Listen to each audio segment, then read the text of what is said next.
morning to our viewers, our listening audience, our social media partners, and everyone in attendance. I'm Information Officer Paul Bridgewater, and I welcome you to the Resilience, Sustainable Energy, and Marine Biodiversity Program Press Conference, or RESEMBID. The program is titled Bridging the Technical and Informational Gap for Effective Marine Spatial Planning in the British Virgin Islands. It is funded by the European Union and implemented by the Expertise France. We have remarks by the Minister of Natural Resources, Melvin M. Turnbull. Turn it over to the Minister. Thank you. Good morning, Mr. Bridgewater. Good morning, Virgin Islands. And good morning to the listening public via media and those who are here joining us in the GIS studios. Thank you for joining us, and I apologize for the tardy start as I was multitasking, doing one of the inaugural calls for the ships on behalf of the Honorable Premier. I am happy to be here this morning, so I will just go into, over the last 6 months, the Ministry of Natural Resources and Labor have been undertaking a number of projects, a number of initiatives together with the Permanent Secretary and the rest of the team there. And this project is one that now has yielded results that we want to ensure that we bring to you, the people of the Virgin Islands, in form of a report so you are aware of the work that we are doing and we have been doing. So, ladies and gentlemen of the media, it is with great pleasure that I highlight the efforts being made through the Ministry of Natural Resources and Labor to enhance the current water quality monitoring program. I am pleased to announce that a grant from the European Union and their partners, Expertise from France, to the Ministry of Natural Resources and Labor in the amount of 927,890 euros, or approximately 965,000 US dollars, through the Overseas Countries and Territories Resilience, Sustainable Energy, and Marine Biodiversity Program, or RESEMBID.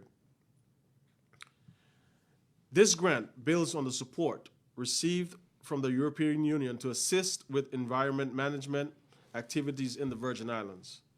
Prior efforts centered on the implementation of the Global Climate Change Alliance project, which delivered tangible projects in the communities of King Garden Bay and Bruce Bay with the coastal stabilization and drainage using scientific principles and best practice to increase resilience for those communities. Those projects were the road revetment project in the King Garden Bay area that was implemented in 2016 or 2017, thereabout, and withstood the hurricanes Irma and Maria, as well as in the Bruce Bay, where we called the Piggy, an area that dealt with the watershed for that community as well. The Virgin Islands relies on the coastal and marine areas for its recreation, food sources, and tourism amenities. Moreover, we rely on clean coastal waters to support life and livelihoods. Our potable water comes from desalinated water collected from the near shore.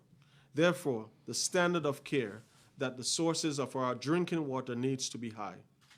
The Water Quality Monitoring Program, in part, provides the base of evidence required to inform actions that will lead to better outcomes for the protection of our coastal and marine areas and enhance the human well-being.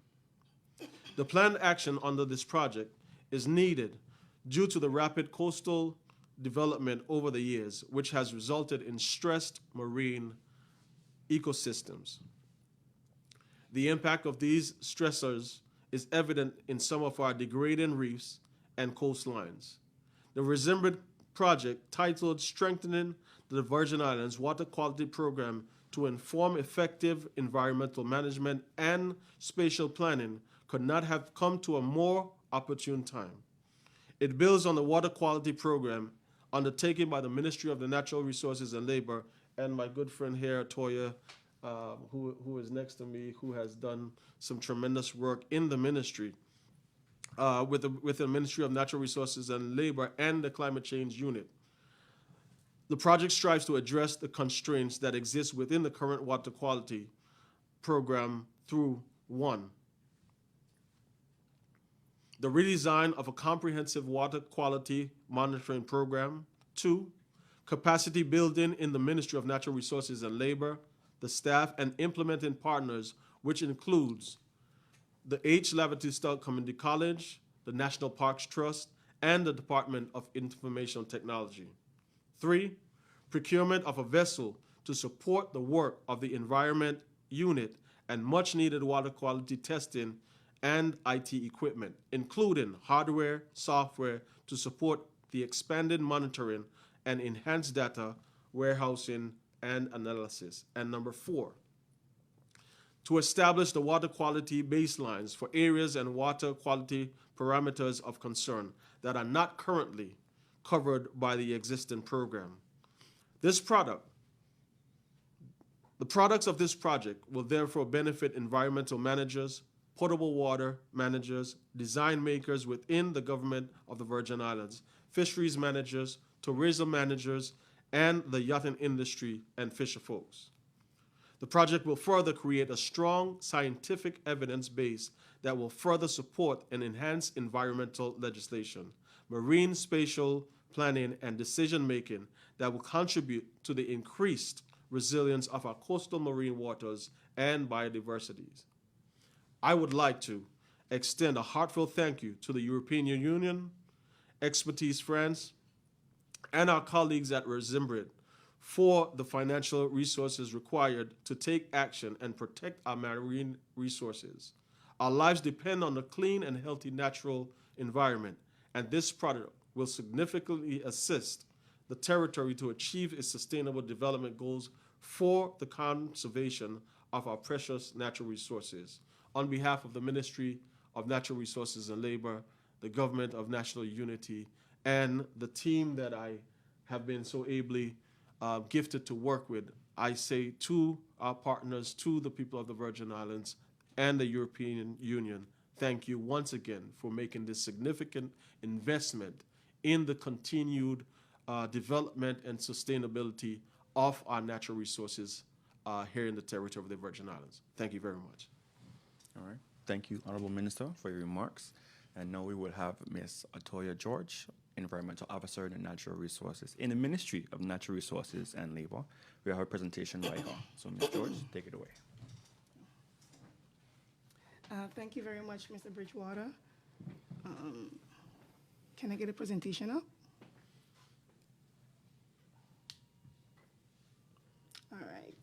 So good day to all. I'm grateful for this opportunity to come and brief the public on some of the steps the ministry is currently making to enhance our environmental monitoring programs. I will be moving quite quickly through the slides. However, if there is anything of interest that you may gravitate to, we can address those for clarity during the question and answer segment. As most persons may aware, the ministry, as the minister said, as you may be aware, the ministry has a water quality program that currently exists within it, where we are able to assess the water quality conditions. The program in itself initiated back in 1988. However, since its initiation, we have not made much upgrades to the system. So there have been some, but very minute. Through this project, strengthening the Virgin Islands, that whole long thing that the minister just said, we are hoping to upgrade the water quality monitoring program for the people of the Virgin Islands. It's not moving. I click resume so much times.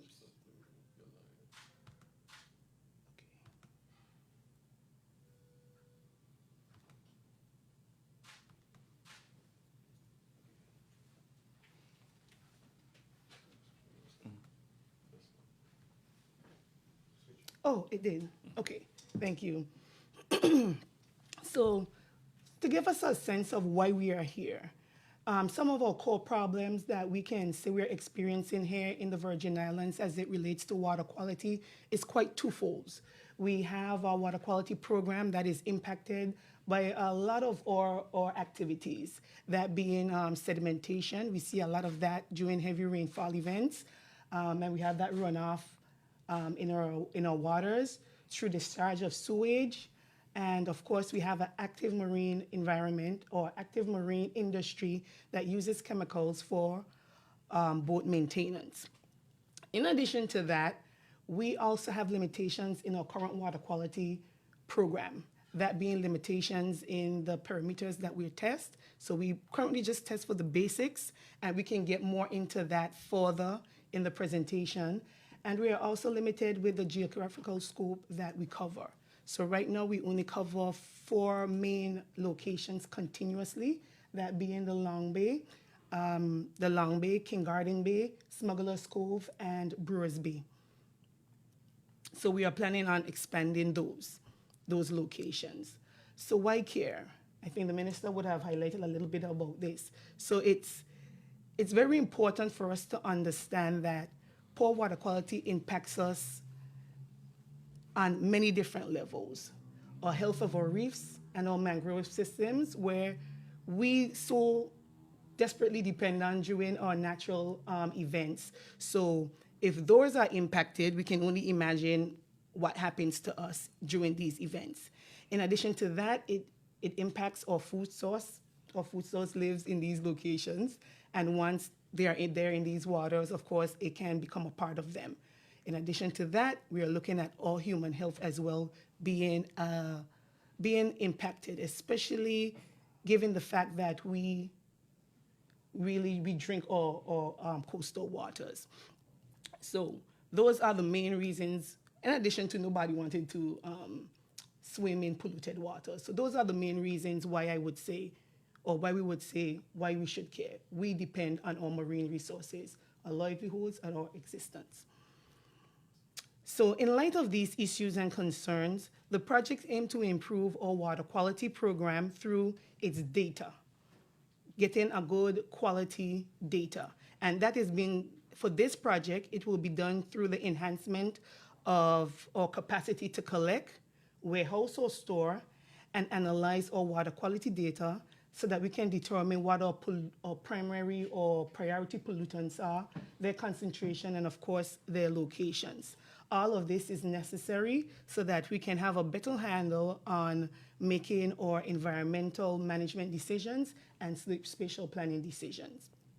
So in the context of environmental management, an improved water quality data source will allow us to identify pollution hotspots. It will allow us to take more immediate actions to things that are currently happening in our environment. Those mitigation measures can go as an immediate or something that is more on a long-term basis, being that of stronger legislations and policies that can reduce our environmental impacts or the risk that we pose on our environment. As it relates to spatial planning deals more with determining what is appropriate to develop and where. So if we have a better data set as it relates to water quality, that would allow us to make different cases to say, let me just give a brief example. Somebody wants to put in a desalination plant. We know the water quality in a particular area is not best because maybe it's polluted. Spatial planning, or the data that we will get from the water quality, would allow us to say it's not good to put that particular desalination plant in this location, but let's try for another location. So for this project, we are partnering, or implementing partners are our regular partners that we interact with on an everyday basis. And those include the H. Laverty Stowe Community College that currently houses our laboratory services that we provide, the Department of Information Technology, which we rely heavily on for data management, the Department of Agriculture and Fisheries, and the National Parks Trust, who we also rely on for our environmental upkeeps. The project is a 14-month project, and it has commenced since last month, November 2022. The budget, the minister has already highlighted what that budget is. It's over $965,000 US. So what are some of the things we are trying to gain from this particular project? Our deliverables are we lump them into four thematic categories. These includes institutional strengthening, where we are looking at upgrading our current protocols to include more of an international standards.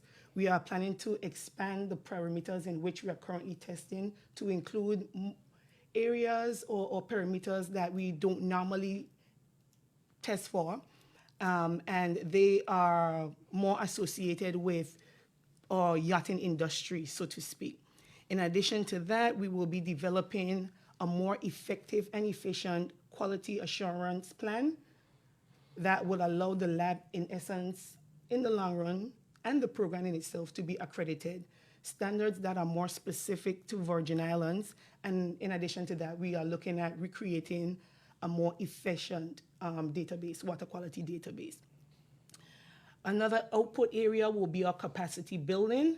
And this is where we will be training our officers in the collection and preparation of samples to be tested for both what we are covering now and those that we will be expanding the program to include. We will also have an increase in our capacity to design and implement certain more complex databases that will be done through the Department of IT.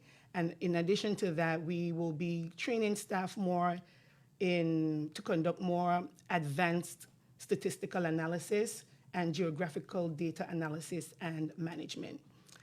As it relates to the procurement of equipment and hardware and software, we will be, as the minister highlighted, we will be purchasing a vessel so that we can get to much more of the spots that we need to get to, the more concerning and priority areas. We will also be purchasing a server that we will use to be warehousing all the data, all our marine data, not just that of water quality, but all our marine data that we generate. And of course, other devices that we would need for water quality sampling, sediment sampling, and of course, GIS and water quality data analysis.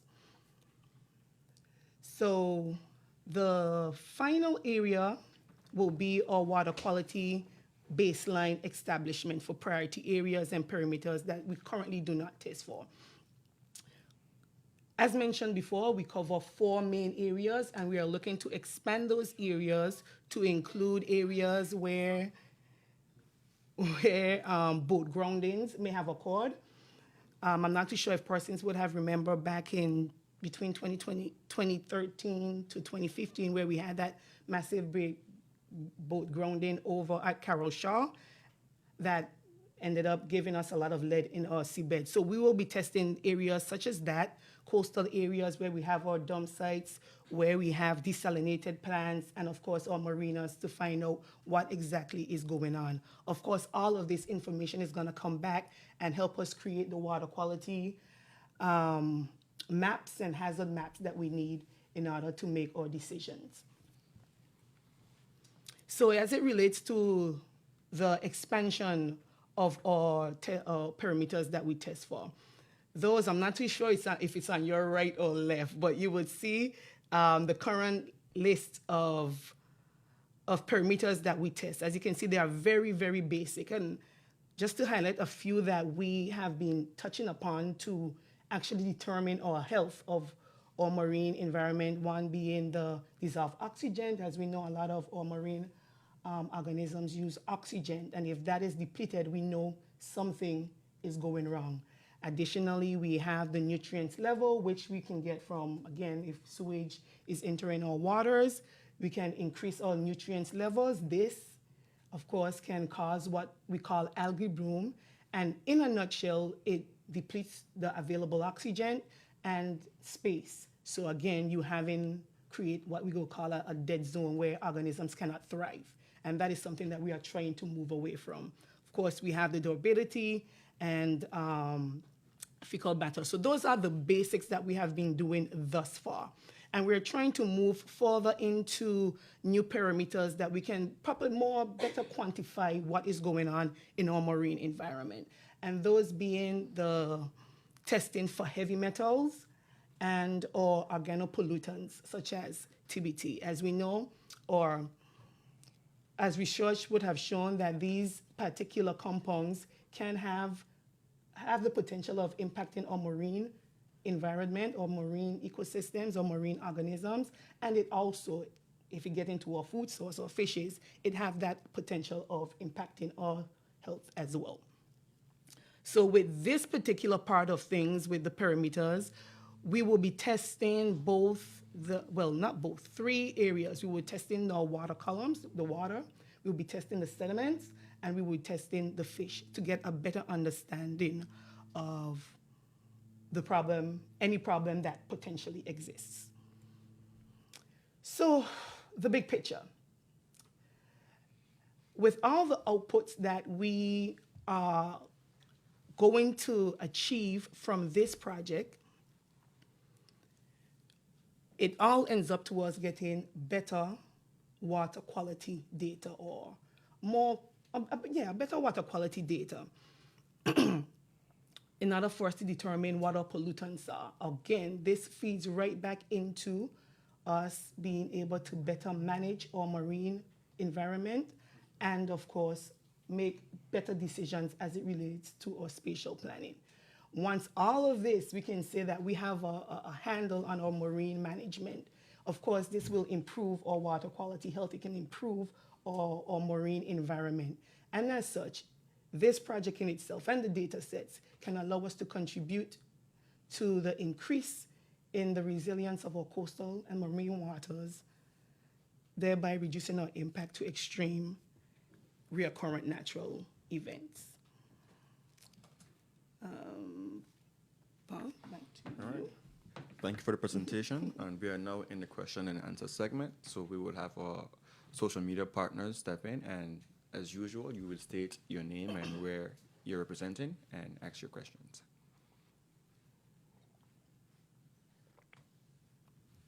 Don't want to go at once.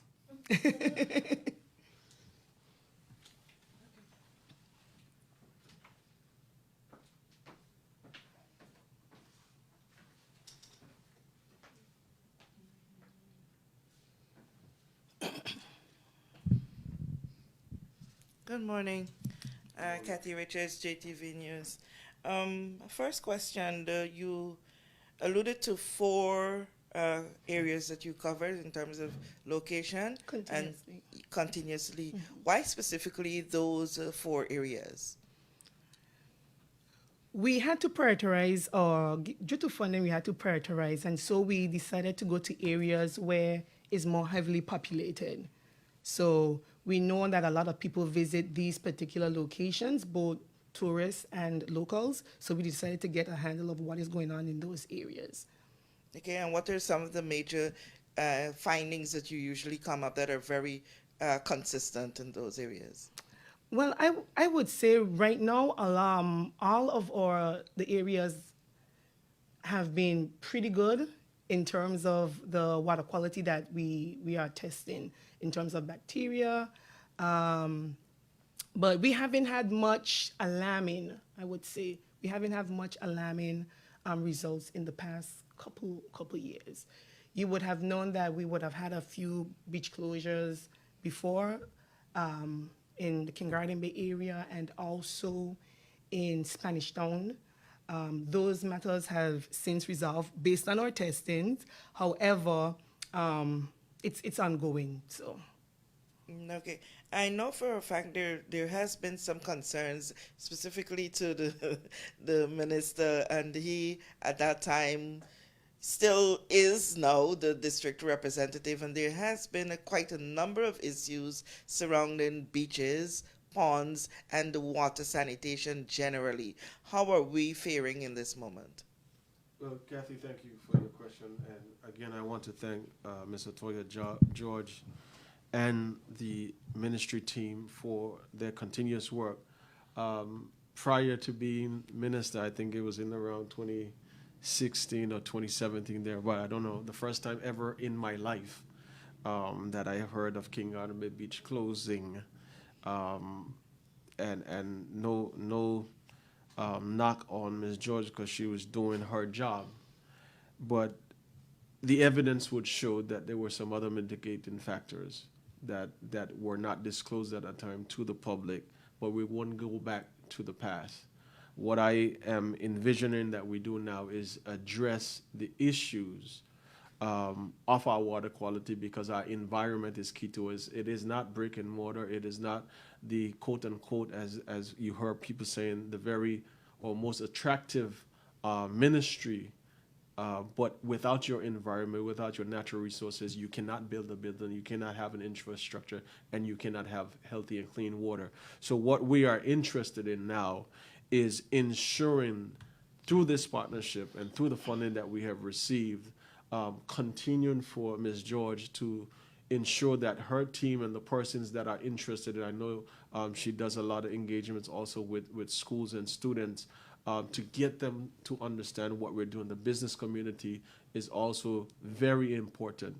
The filling in of ponds, Kathy, I have said it, whether friend, family, or foe, the filling of our ponds is something that needs to stop because God put them there for a specific reason. And if we continue to destroy and fill in our ponds or fill them with litter, then it flows over into our ocean. And if you don't have a product to be able to market to the people that we are marketing to, I just came off of this ship that made the inaugural call to the BVI, the Emerald Princess, a very, very, very big ship with 3,500 passengers. So if we don't preserve this product, from the ponds to the beaches to the usage from the boats and the vessels, and even those of us who would frequent these ocean spaces, we have to ensure that we are doing all that we need to do, especially when you're cutting roads and you're property to your house. That runoff and the sediments that come off. I remember working very well with Mr. George and I think at the time Mr. Penn to do, I think it was water lilies that they were doing to be put in certain places to do their part. So we must understand the importance of the environment. We must understand that everything that we do has an impact on something else. So we are now more positioned to be able to do more testing in other areas that persons are frequenting, especially after being locked down for about 24 months off and on here in this territory with COVID. A lot of persons now are enjoying the ocean space, enjoying the beaches, and we have to ensure as there's more populated areas and more persons taking part in those activities that we are ensuring that the qualities throughout the BVI is one that remains first class and that we don't have a problem. And if there is a problem, the equipment that we're able to purchase, the vessel and all the testing equipment, will be able to address it ahead of time rather than being reactive to it. So we remain grateful to the partners of the EU and HL's Community College and everyone else that has been involved. Any update of what's happening at Bruce Bay?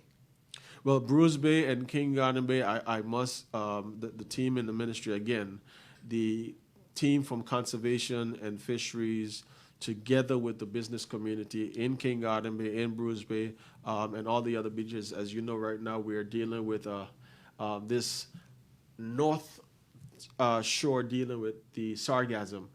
So persons have been going out there cleaning and preparing for the tourists. But the developments as we go, we're almost finished with the bathrooms and restroom facility there, which will help tremendously with the persons that visit there. So we are doing all that we can. Bruce Bay still has one of the stronger reef and ecosystems in the marine space.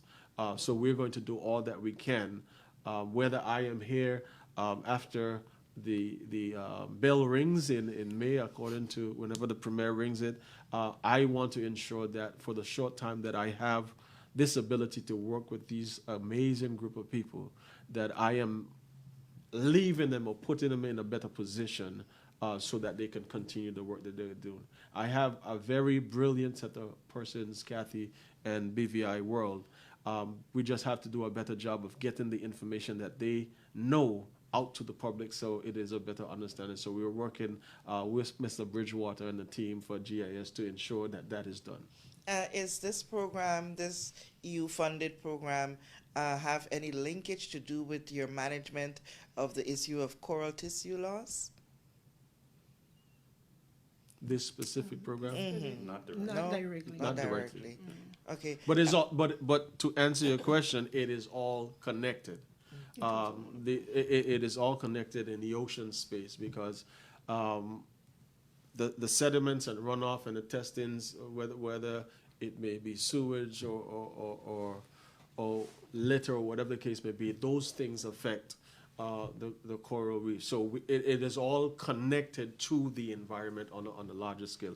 As you would recall, coming back, I think in June it was the PS and I traveled to the Oceans Conference, and then in Portugal, and then a couple of 3 weeks ago we were at the COP27 in Egypt, which dealt with the overall environment. So it is all connected in terms of what do you. But this specific project is just for the testing of water quality, ensuring that we have the equipment and being able to monitor so that, Ms. George, we have over 200 nautical miles of ocean space that we're responsible for.